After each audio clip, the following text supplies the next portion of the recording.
Sunday's here again, friends. Welcome.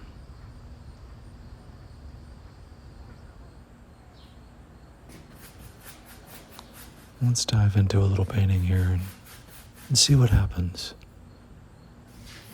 I thank you for even taking the time to get this far. But stick around. There'll be more. I'm sure I'll ramble. This just tends to happen. But for now, sit back.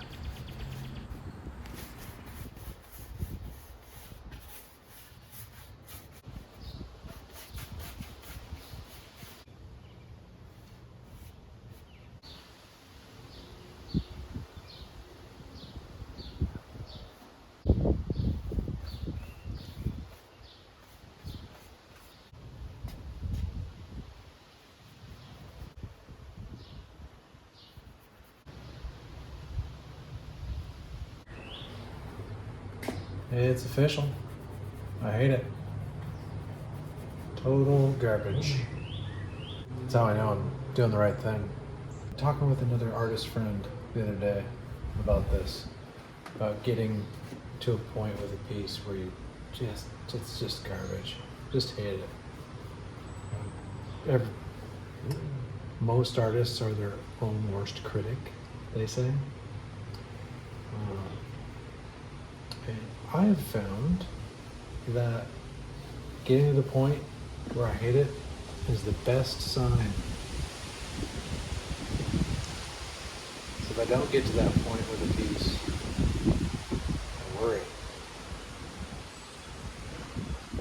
There's another byproduct that's happened with getting pieces to the point where you hate them, but then pushing through and making it into something that you love, or maybe it's even the best piece you've ever created and changes the way you work.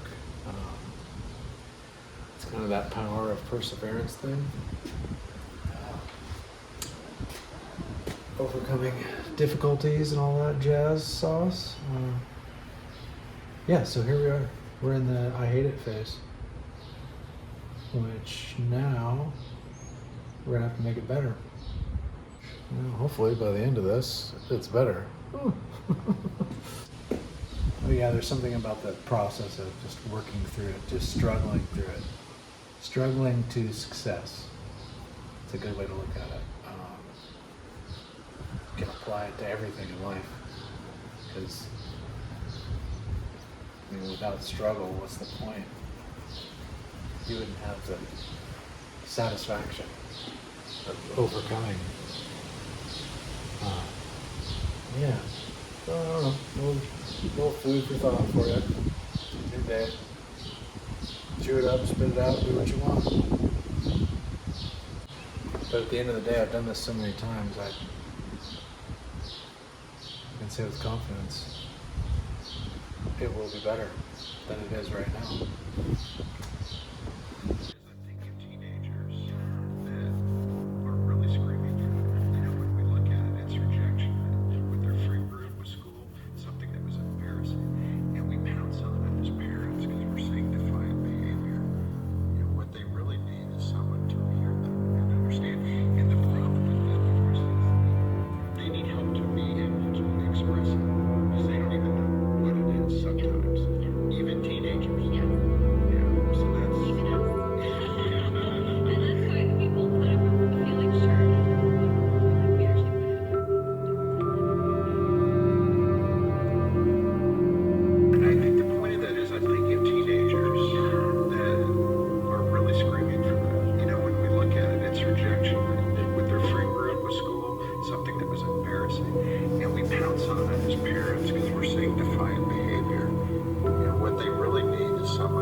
One thing our excuse me, clear my throat. You gotta prepare to speak before you speak.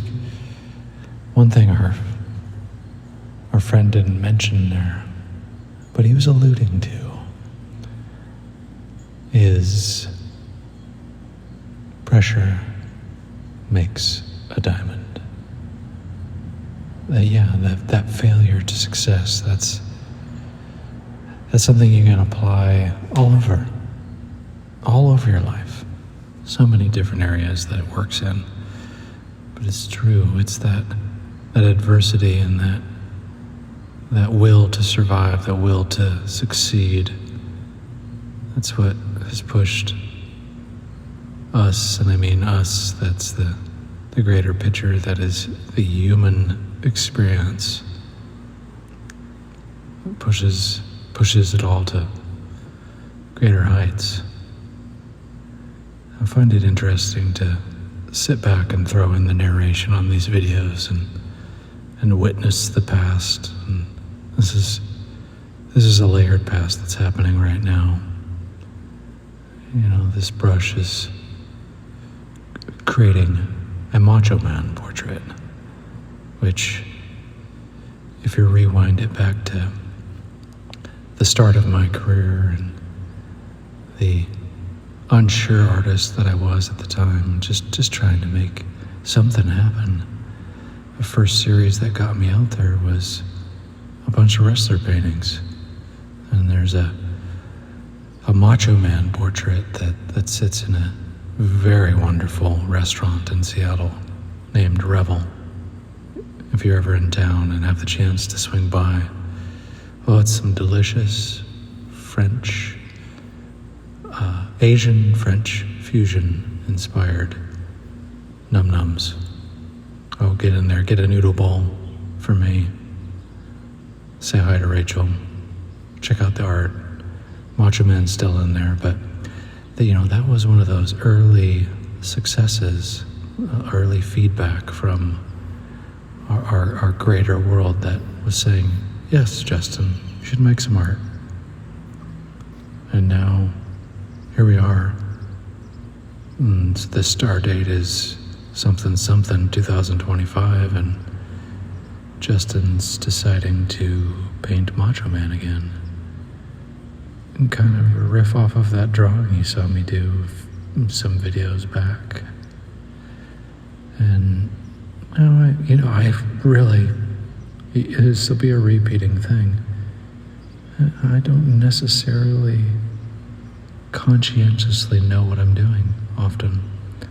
I just follow the little voice, which I really urge all of you to do. You need to listen to that smaller voice. Quiet the noise. The exterior world that surrounds you is the distraction. You need to go inside.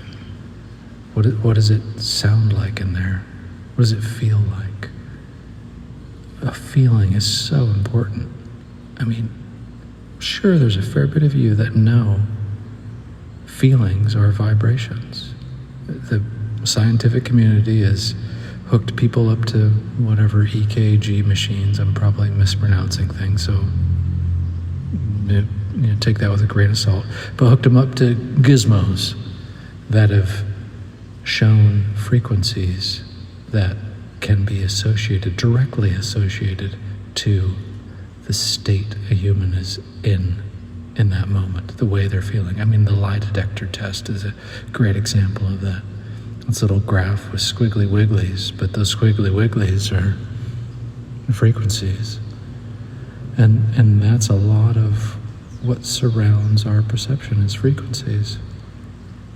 So there are feelings are that same thing. And doesn't that mean they're important? You should pay attention to them.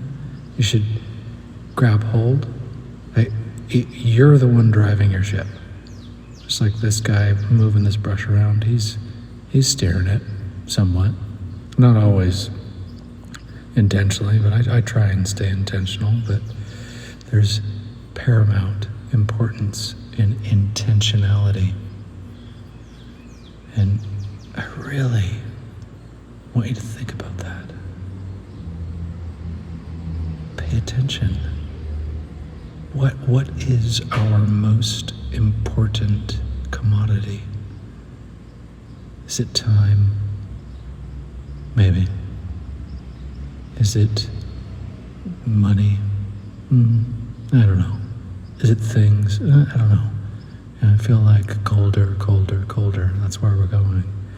Well, is it intention? I feel like we're getting warmer. Maybe. Is it emotion?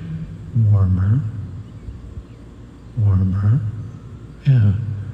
We're going in a direction that shapes things. Yes, emotion. Think about it. If you wake up pissed off and you go out into the world and that's how you start your day, how does the day go for you?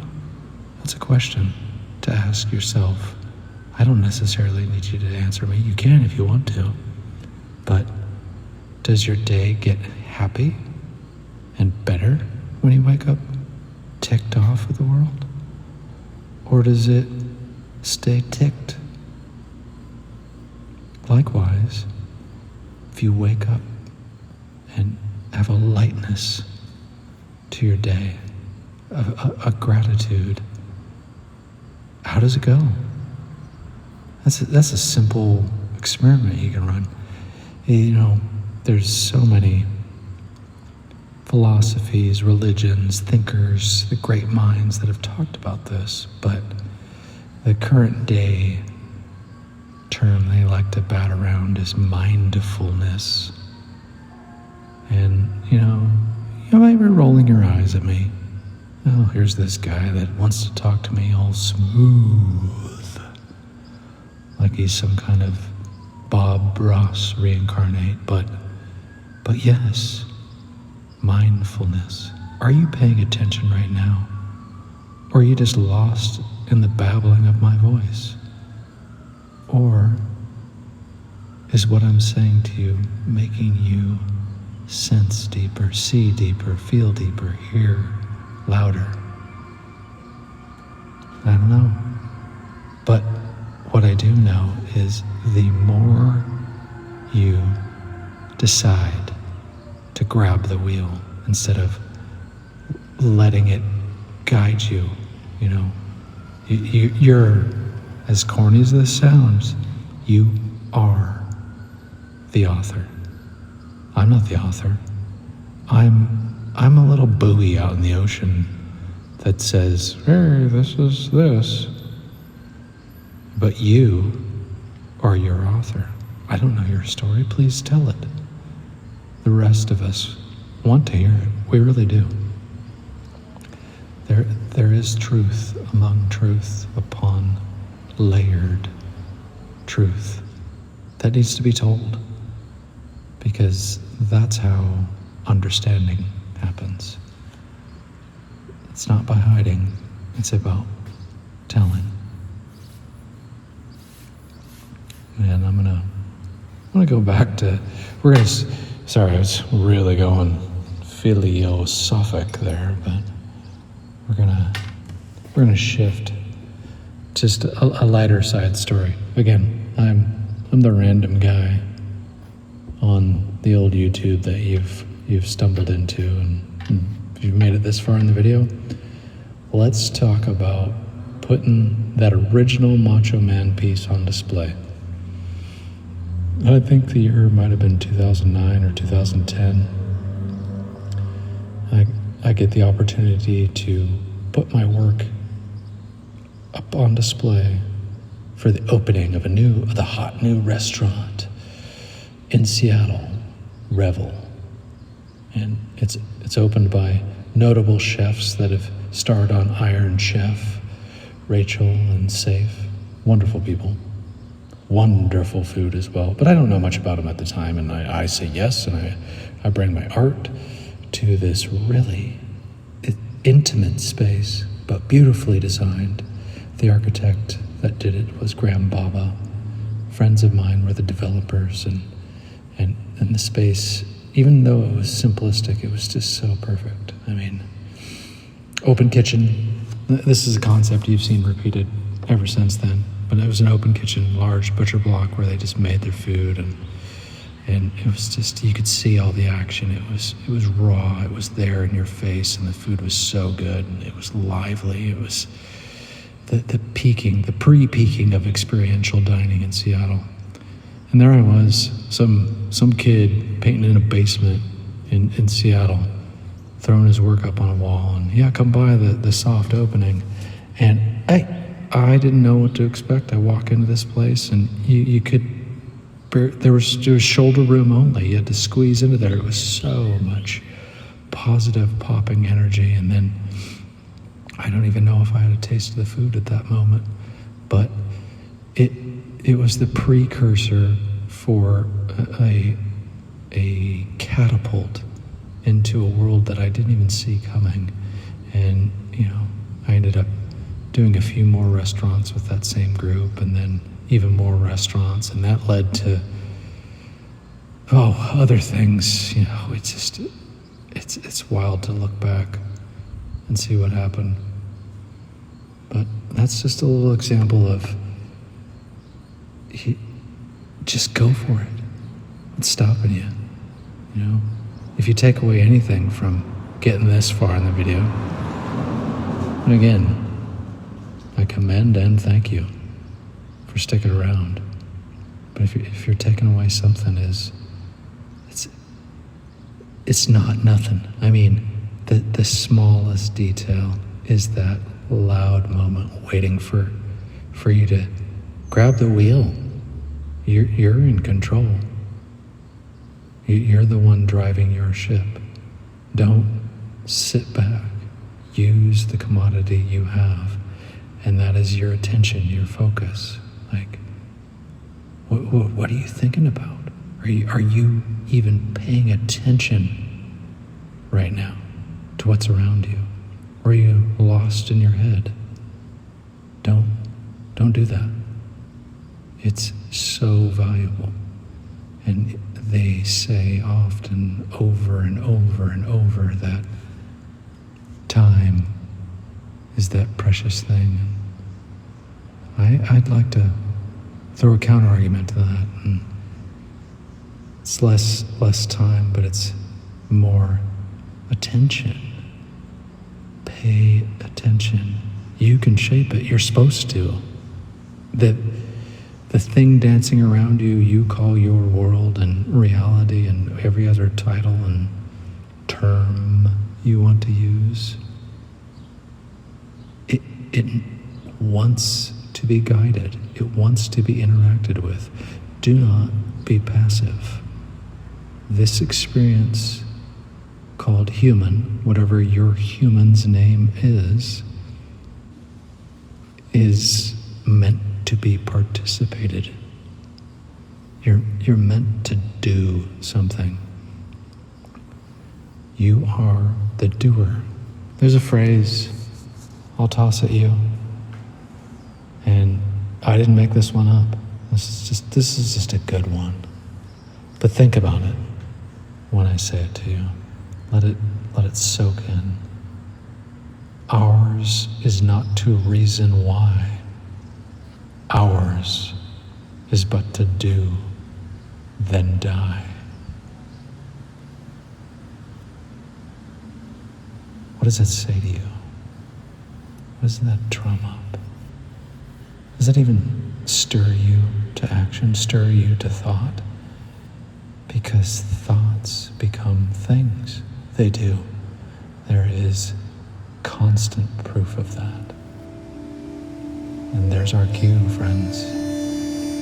Thank you, as always. And I love you.